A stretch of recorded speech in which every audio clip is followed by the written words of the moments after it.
자, 우리 이 유형은요, 글의 주제가 90에서 100, 거의 100%입니다. 첫 문장에 있다. 이게 무슨 말이냐면요, 이 유형의 기준점은, 이 유형의 주제를 찾는 기준점은 바로 첫 문장에 있다. 이걸 꼭 기억하셔야 됩니다. 첫 문장이 있다. 오케이?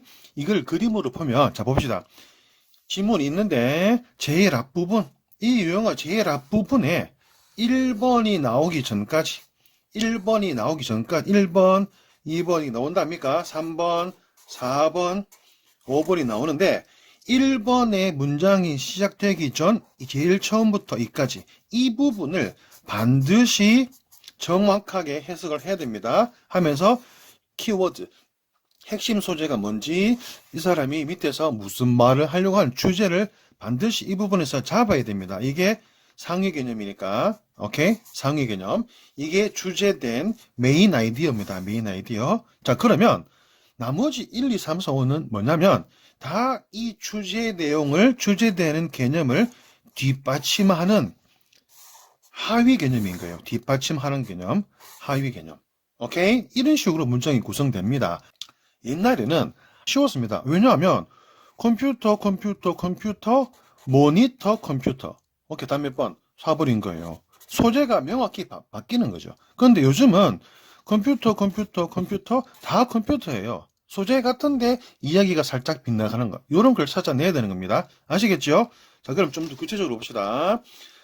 자, 그러면 이 유형에서 첫 문장을 완전히 해석을 했다. 오케이? 정확하게 해석을 해서, 밑에 어떤 내용이 나오겠구나. 주제를 파악한 후에 정답을 찾는 5가지 포인트를 설명해 드리겠습니다. 그 보충문들이 일관되게, 오케이? 주제문을 뒷받침하지 않는 그런 개념, 않는 거를 찾는 그런 개념으로 이 문제를 풀어나가자라는 말입니다. 자, 그러면 이렇게 지문이 있을 때 제일 앞부분 정확히 봤다. 그래서 주제스러운 메인 아이디어, 주된 생각을 파악했다. 그러면 밑에 1, 2, 3, 4, 5를 해내려 가야 되는데 내려가다가 이런 것들을 중점적으로 보란 말입니다. 첫 번째, 내려가다가 갑자기 소재가 바뀌는 경우 많이 나오죠, 그죠? 두 번째, 소재가 포함되어 있지 않는 경우. 이게 무슨 말이냐면 여러분들 소재는 뭡니까? 소재로부터 주제가 나오는 겁니다. 오케이? 소재에서부터 주제가 나오는데 이 소재가 포함되어 있지 않으면 주제를 말할 수가 없죠. 일관되지 않죠. 이런 경우도 제외하는 겁니다.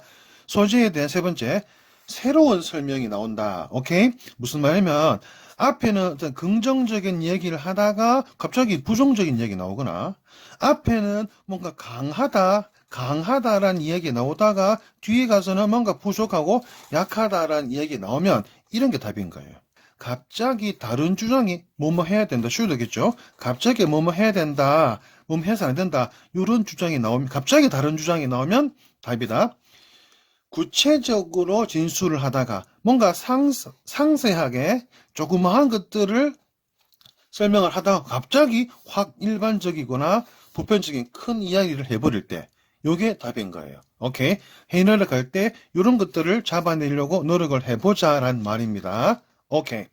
자, 그 다음에 정답 굳히기. 우리 검산. 수학에만 검산이 있는 게 아니라 영어에도 검산이 있습니다. 자, 읽어봅시다. 만약 자, 주제를 읽고 1번 보고 2번 보고 3번을 봤는데 3번이 답이라고 판단된다면 어떻게 되냐면 그 바로 다음에 있는 4번의 첫 세 단어 정도에서 1번, 2번에서 나왔던 단어나 의미 등을 반드시 찾아야지 답이 3번으로 굳혀지는 겁니다. 예를 들어 봅시다. 자, 이 문장 앞문장에서 앞부분에서 주제를 파악했고 1번 같은 내용 맞다 해보니까 2번 같은 내용 맞네. 3번 또 해봤는데 3번은 뭔가 빗나가는 것 같다. 오케이? 이 논리의 흐름에 이야기의 흐름에 맞지 않는 것 같다라고 판단되면 이 순간 어떻게 하라고요? 그 다음에 4번에 여기 나옵니다. 4번의 첫 부분하고 2번의 첫 부분, 이 부분과 이 부분을 서로 매칭, 연결을 해보란 이야기입니다. 연결되어지면 답이 3번인 거죠. 이 문제는 반드시 첫 번째 문장 봐야 되죠. 첫 번째 문장은 반드시 기필코 봐야 됩니다. 왜? 이게 주제니까. 그럼 어디서 어떻게 시간을 줄이냐면, 잘 들어보세요.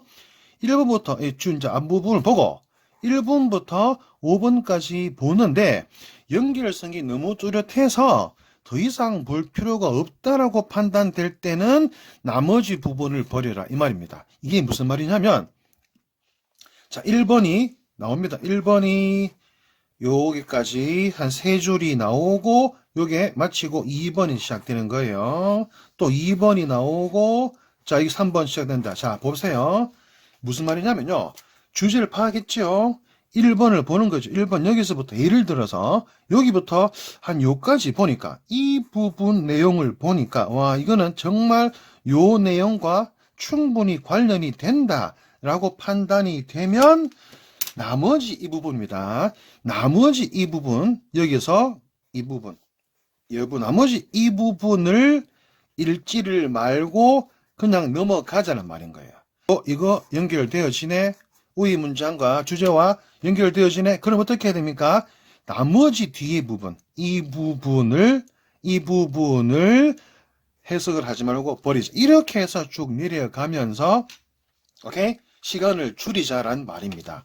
일리 있습니다. 그죠? 오케이? 자, 그 다음에 두 번째, 여기서 정말 중요한 거, 완급이에요.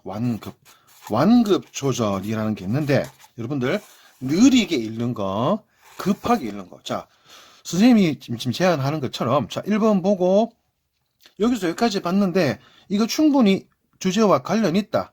그럼 나머지 부분을 아예 읽지 말든지, 아예 버리고, 읽지 말든지, 아니면 뭔가 버리기엔 좀 불안하다 싶으면 급하게 읽어 나가라 이 말입니다. 모든 지문의 처음부터 끝까지 예순항에서 모든 지문을 면밀하게 정밀하게 천천히 읽을 필요는 없다는 이야기입니다. 오케이? 이 중에서 빨리 읽어야 될 부분은 빨리 읽고, 좀 주제 가까이로 가면 예를 들어서 좀 천천히 읽어야 된다. 급하게 읽어야 될 부분, 수능에 느리게 읽어야 될 부분을 잘 구분하자 말입니다. 오케이? 그러니까 이 부분을 읽고 나머지 부분을 급하게 읽든지 아니면 그냥 넘어가든지. 요거는 특히 이 유형에서 상당히 필요한 부분입니다. 여러분들 반드시 사용하시기 바랍니다. 자, 이 유형의 정답들입니다. 정답들. 와, 선생님이 진짜 거짓말이 아니고 모의고사, 고1, 고2, 고3 모의고사를 한 회 한 회 다 찾아가지고 35번 이 유형의 정답들을 하나씩 체크한 거예요. 체크하다 보니까 짝 보니까 몇 번이 제일 많습니까? 여러분? 몇 번? 4번이 제일 많네. 오케이, 알아두세요. 4번이 제일 많고 그 다음에 3번이고 그 다음에 2번이네. 자, 물론 천천히 정확하게 선생님이 가르쳐 드리는 방법대로 풀어보란 말입니다. 풀어보되 잘 모르겠으면 찍지요. 찍을 때는 어떻게 해라? 찍을 때는 이왕 찍을 때는 4번과 자, 모를 경우는 이렇게 찍으란 이야기입니다. 자, 그러면 이제 실제 문제들을 풀어보도록 할게요.